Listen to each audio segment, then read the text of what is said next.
प्राचीन समय की बात है। एक राज्य में एक राजा राज करता था। उसका राज्य बड़ा ही खुशहाल था।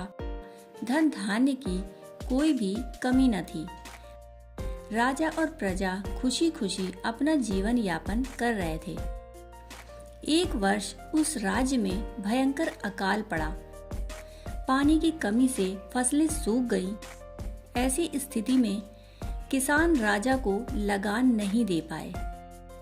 लगान प्राप्त न होने के कारण राजस्व में कमी आ गई और राजकोष भी खाली होने लगा। यह देखकर राजा चिंता में पड़ गया। हर समय वह यही सोचता रहता कि राज्य का खर्च कैसे चलेगा।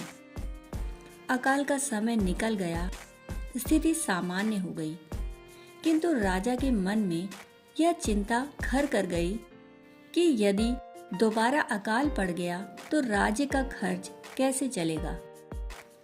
हर समय उसके दिमाग में यही रहता कि राज्य में पुनः अकाल पड़ गया तो क्या होगा। इसके अतिरिक्त भी अन्य चिंताएं उसे घेरने लगी। पड़ोसी राज्य का भय, मंत्रियों का षड्यंत्र जैसी कई चिंताओं ने उसकी भूख प्यास और रातों की नींद छीन ली। वह अपनी इस हालत से इतना परेशान था, किंतु जब भी वह राजमहल के माली को देखता तो आश्चर्य में पड़ जाता। दिन भर मेहनत करने के बाद वह रूखी सूखी रोटी भी छक कर खाता और पेड़ के नीचे मजे से सोता।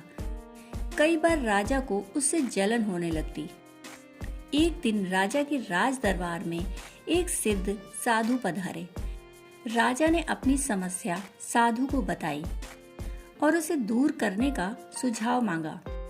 साधु राजा की समस्या अच्छी तरह से समझ गए थे। वे बोले, राजन, तुम्हारी चिंता की जड़ राजपाट है। अपना राजपाट अपने पुत्र को देकर चिंता मुक्त हो जाओ। इस पर राजा बोला, गुरुवर, मेरा पुत्र तो मात्र 5 वर्ष का है। वह अबोध बालक राजपाट कैसे संभालेगा। साधु बोले, तो फिर ऐसा करो कि अपनी चिंता का भार तुम मुझे सौंप दो। राजा तैयार हो गया और उसने अपना राजपाट साधु को सौंप दिया।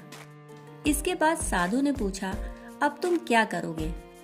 राजा बोला, सोचता हूँ कि अब कोई व्यवसाय कर लूं, लेकिन उसके लिए धन की व्यवस्था कैसे करोगे।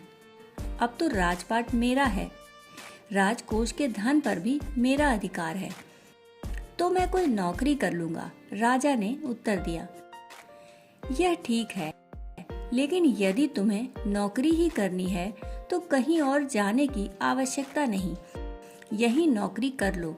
मैं तो साधु हूँ, मैं अपनी कुटिया में ही रहूंगा। राजमहल में ही रहकर मेरी ओर से तुम ये राजपाट संभालना। राजा ने साधु की बात मान ली और साधु की नौकरी करते हुए राजपाट संभालने लगा।